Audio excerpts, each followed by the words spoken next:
Assalamualaikum warahmatullahi wabarakatuh. Saya Isma Apriliani, NPM 214102007, kelas Gizi A. Di sini saya akan menjelaskan tentang kekurangan vitamin A atau KVA. Sebelum ke inti materi, saya akan menjelaskan terlebih dahulu tentang vitamin A.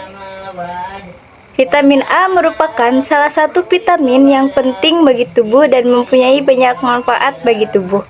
Sifat kimia dari vitamin A adalah suatu kristal alkohol berwarna kuning dan larut dalam lemak atau pelarut lemak. Vitamin A hanya dapat berfungsi dalam tubuh dalam ikatan aktif seperti retinol, retinal, dan asam retinoat. Di dalam tubuh, hati berperan sebagai tempat penyimpanan vitamin A. Dalam keadaan normal, cadangan vitamin A dalam tubuh dapat bertahan selama 6 bulan. Sedangkan apabila tubuh mengalami kekurangan konsumsi vitamin A, maka asam retinoat diabsorpsi tanpa adanya perubahan.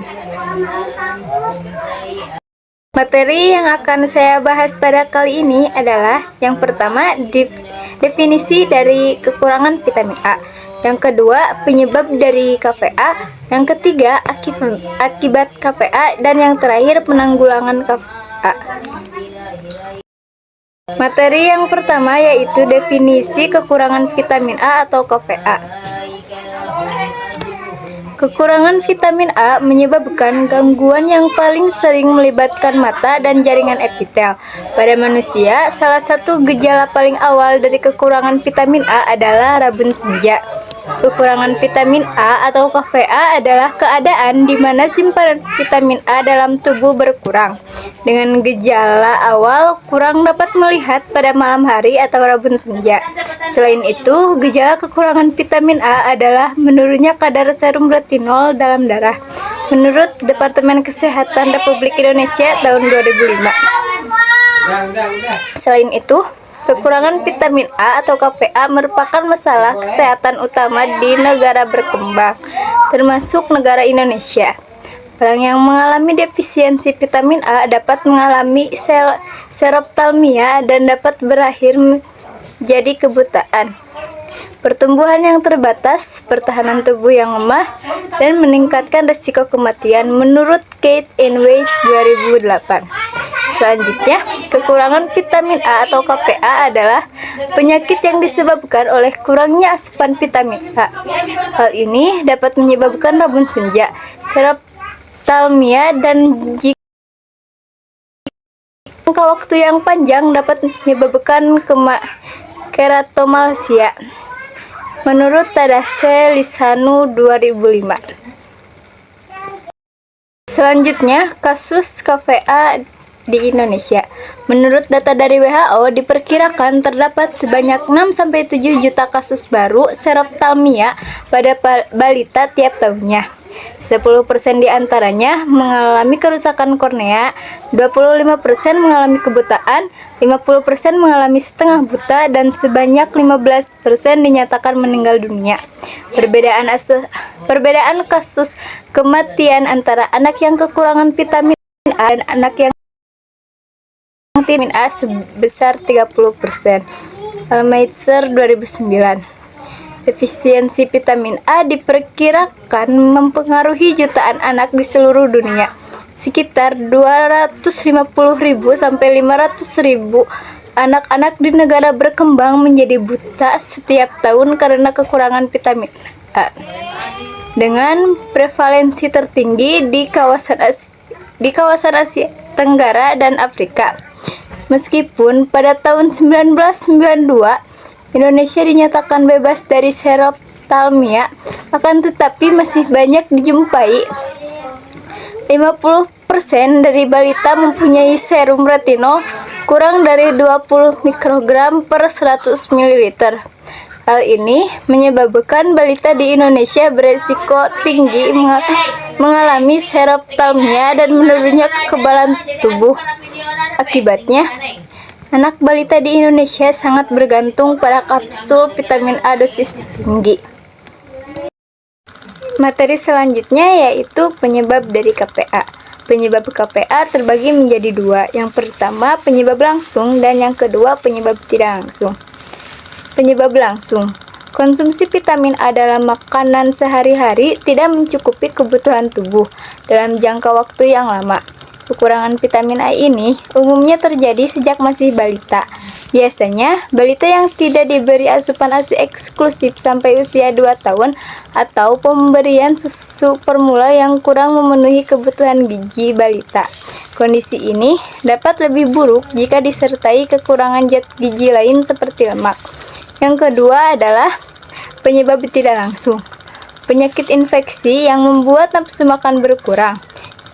Yang kedua, adanya penyakit lain seperti ISPA, campak, dan diare. Hubungan kuat antara status vitamin A dan resiko terhadap penyakit infeksi pernapasan. Mekanismenya adalah di samping lapisan sel yang menutupi trakea pada paru-paru mengalami keratinasi, tidak mengeluarkan lendir, sehingga mudah dimasuki mikroorganisme atau bakteri, virus, dan menyebabkan infeksi saluran pernapasan. Hubungan antara kekurangan vitamin A dan diare masih belum jelas, namun mekanismenya dapat dijelaskan bila terjadi keratinasi pada permukaan usus, tidak mengeluarkan lendir, sehingga mudah dimasuki mikroorganisme, bakteri, atau virus, dan dapat menyebabkan infeksi pencernaan, akan menyebabkan diare. KPA pada anak-anak di samping dapat menyebabkan komplikasi pada campak yang dapat menyebabkan kematian. Lalu ada faktor sosial dan ekonomi. Faktor sosial dan ekonomi ini biasanya terjadi pada status sosial yang kurang mampu atau ekonomi yang kurang, sehingga balita kurang diberi asupan vitamin yang cukup. Yang terakhir adalah tingkat pengetahuan yang kurang. Seseorang dengan tingkat pengetahuan yang kurang terhadap masalah gizi biasanya akan mengabaikan hal tersebut. Selanjutnya, akibat dari KPA.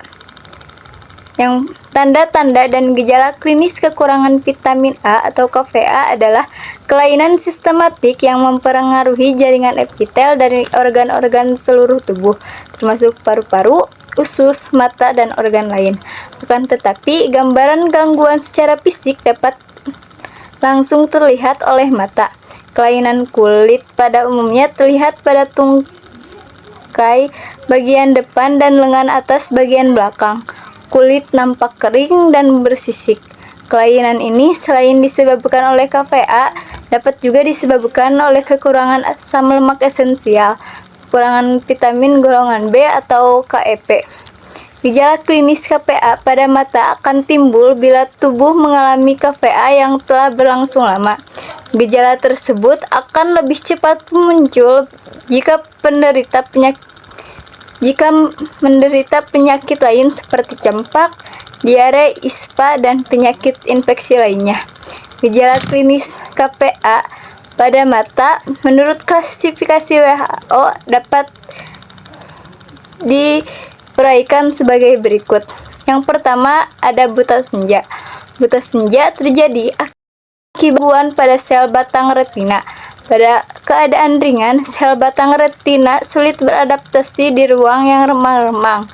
Setelah lama berada di cahaya yang terang, penglihatan menurun pada senja hari, di mana penderita tidak dapat melihat lingkungan yang kurang cahaya.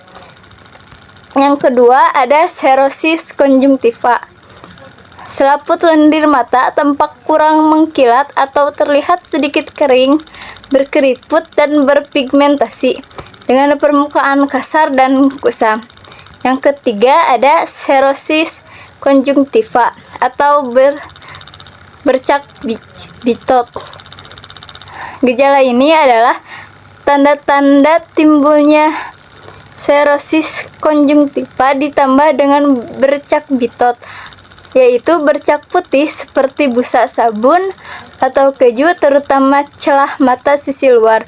Bercak ini merupakan penumpukan keratin dan sel epitel yang merupakan tanda khas pada menderita seroftalmia, sehingga dipakai sebagai penentuan prevalensi kurang vitamin A pada masyarakat. Dalam keadaan berat, tanda-tanda pada bercak bitot tanpa kekeringan meliputi seluruh permukaan konjungtiva tampak menebal, berlipat, dan berkerut. Yang keempat ada serosis kornea. Kekeringan pada konjungtiva berlanjut sampai kornea. Kornea tampak suram dan kering dengan permukaan tanpa kasar. Selanjutnya ada keratomalsia. Kornea melunak seperti bubur dan dapat menjadi ulkus. Pada tahap ini dapat terjadi perforasi kornea. Keratomalsia dan tukak kornea dapat berakhir dengan perforasi dan prolaps jaringan isi bola mata dan membentuk cacat tetap yang dapat menyebabkan kebutaan. Keadaan umum yang cepat memburuk dapat mengakibatkan keratomalsia dan ulkus kornea tanpa harus melalui tahap awal, yaitu seroftalmia. Lalu ada ulkus kornea. Ulkus kornea adalah luka terbuka pada kornea yang paling sering disebabkan oleh infeksi. Kondisi yang juga disebut keratitis ini tergolong kondisi darurat medis. Apabila tidak segera ditangani, ulkus kornea dapat mengakibatkan kebutaan. Lalu ada keratomalsia tipe X3B. Bila diobati dapat sembuh, namun dengan meninggalkan cacat yang bahkan dapat menyebabkan kebutaan total. Bila lesi pada kornea cukup luas sehingga menutupi seluruh kornea. Prinsip dasar untuk mencegah seroftalmia adalah memenuhi kebutuhan vitamin A yang cukup untuk mencegah penyakit infeksi. Selain itu, perlu memperhatikan kesehatan secara umum. Yang terakhir ada seroftalmia scars. Jaringan parut kornea. Kornea tampak menjadi putih atau bola mata tampak mengecil. Bila luka pada kornea telah sembuh, akan meninggalkan bekas berupa sikartik atau jaringan parut. Penderita menjadi buta yang sudah tidak dapat disembuhkan walaupun dengan operasi. Akibat lain dari kekurangan KVA yang pertama adalah infeksi. Fungsi kekebalan tubuh akan menurun jika kekurangan vitamin A, sehingga tubuh menjadi lebih mudah terinfeksi. Yang kedua adalah perubahan pada kulit. Kulit menjadi kering dan kasar. Folikel rambut menjadi kasar, mengeras, dan mengalami keratinasi yang dinamakan hiperkeratinosis folikular. Yang ketiga ada gangguan pertumbuhan. Kekurangan vitamin A dapat menghambat pertumbuhan sel-sel. Yang terakhir, akibat dari kekurangan vitamin A adalah menyebabkan penyakit lain. Kekurangan vitamin A dapat menyebabkan penyakit lain seperti saluran pernapasan, diare, infeksi ginjal, saluran kemih, serta vagina. Perubahan keratinasi pada permukaan saluran kemih dan kelamin dapat menimbulkan infeksi pada ginjal dan kantung kemih, serta batu ginjal dan gangguan kantung kemih. Karena KVA dapat mengakibatkan kecacatan seumur hidup, maka diperlukan penanggulangan KVA. Penanggulangan KVA terbagi menjadi dua, yang pertama kuratif dan preventif, yang kedua ada promotif. Penanggulangan secara kuratif yaitu pemberian kapsul vitamin A pada anak. Dosisnya disesuaikan dengan kebutuhan dan usia anak. Pada umur 6-8 bulan diberikan kapsul vitamin A biru dengan dosis 100.000 SI. Pada usia 9-11 bulan, kapsul vitamin A biru dengan dosis 100 SI. Pada usia 12-23 bulan diberikan kapsul vitamin A merah dengan dosis 200.000 SI atau diberikan 2 kapsul biru. Pada usia 24-59 bulan diberikan kapsul vitamin A berwarna merah dengan dosis 200 SI atau diberi 2 kapsul vitamin A berwarna biru. Yang kedua ada penanggulangan secara promotif. Pencegahan KVA dapat dilakukan dengan cara promotif, yaitu mengedukasikan masyarakat tentang gizi seimbang dan pola makan yang benar. Lalu ada peningkatan upaya komunikasi informasi dan edukasi. Artinya, masyarakat harus diarahkan untuk mengetahui, memahami, sampai akhirnya berperilaku mendukung program suplementasi vitamin A. Jalur dan media yang dipakai hendaknya juga lebih inovatif dan bervariasi. Upaya promotif ini juga dapat dilakukan dengan cara konseling gizi di berbagai instansi terhadap sasaran ibu dan anak.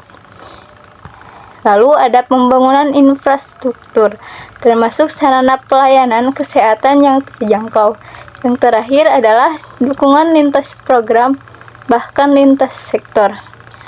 Lalu perlunya sweeping antara kader kesehatan dengan sasaran ibu dan anak yang belum mendapatkan kapsul vitamin A pada bulan pemberian kapsul vitamin A, sehingga kasus KVA dapat dikurangi dengan penanggulangan tersebut. Untuk memenuhi kebutuhan vitamin A dalam sehari-hari dibutuhkan angka kecukupan gizi. Angka kecukupan gizi ini disesuaikan dengan usia yang diperlukan. Pada usia 0-12 bulan direkomendasikan per hari minimal 180 mikrogram atau rekomendasi maksimal yaitu sekitar 375 sampai 400 mikrogram. Pada kelompok usia anak yaitu sekitar 1 sampai 10 tahun, kebutuhan gizi minimal adalah 200 sampai 250 mikrogram dengan rekomendasi 400 sampai 500 mikrogram. Lalu ada usia remaja yaitu sekitar 11 sampai 18 tahun. Kebutuhan perharinya 330 sampai 400 mikrogram dengan rekomendasi asupan 500 mikrogram. Lalu ada usia dewasa yaitu sekitar usia 19 sampai 65 tahun dengan kebutuhan per hari minimal 270 sampai 300 mikrogram dan rekomendasi asupan maksimal yaitu 500 sampai 600 mikrogram. Lalu ada usia di atas 65 tahun. Kebutuhan per hari minimalnya yaitu 300 mikrogram dengan rekomendasi maksimal yaitu 600 mikrogram. Ini adalah makanan yang mengandung vitamin A. Pada kelompok daging, minyak hati ikan kod adalah jumlah paling tinggi yang mengandung vitamin A. Namun minyak ikan kod ini jarang ditemui dan sangat mahal. Untuk itu dapat digantikan dengan telur rebus atau ikan tenggiri dan juga mentega yang mempunyai jumlah kandungan vitamin A yang cukup tinggi juga. Lalu selanjutnya ada kelompok sayuran dengan kandungan vitamin A paling tinggi yaitu sayur kale. Semua sayuran ini dapat didapatkan dari pasar dan dapat diolah juga. Yang terakhir, makanan yang mengandung vitamin A adalah dari kelompok buah-buahan. Kandungan vitamin A yang paling tinggi yaitu buah belewah. Nah, semua makanan tersebut dapat didapatkan dengan mudah di pasaran dan dapat dimakan untuk lauk pauk sehari-hari, sehingga kasus KVA ini seharusnya dapat berkurang atau bahkan hilang. Materi yang terakhir yaitu diet pangan untuk penderita kasus KVA. Asuhan gizi pada penyakit kurang energi dan protein serta penyakit defisiensi gizi lainnya. Yang perlu disiapkan adalah daftar bahan makanan penukar, tabel komposisi pangan Indonesia, dan daftar menu makanan sehari-hari. Contoh diet pangan untuk penderita KVA adalah yaitu kasus seorang anak laki-laki berusia 12 bulan. Pasien tersebut menderita kurang energi protein dan defisiensi vitamin A. Untuk makanan paginya diberi bubur setengah menukar, opor tahu, dan teh manis setengah gelas. Lalu untuk selingan antara pagi dan makan siang diberikan biskuit 2 buah atau kue. Lalu pada jam makan siang diberikan bubur setengah penukar, sayur sup, telur puyuh 3 butir. Pada makan sore diberikan bubur setengah penukar, sayur bening bayam, tahu bacem. Pada makan malam diberikan teh manis 1 gelas, puding jeli 1 cup, biskuit 2 buah. Itu saja yang dapat saya sampaikan. Kurang lebihnya mohon maaf. Wassalamualaikum warahmatullahi wabarakatuh.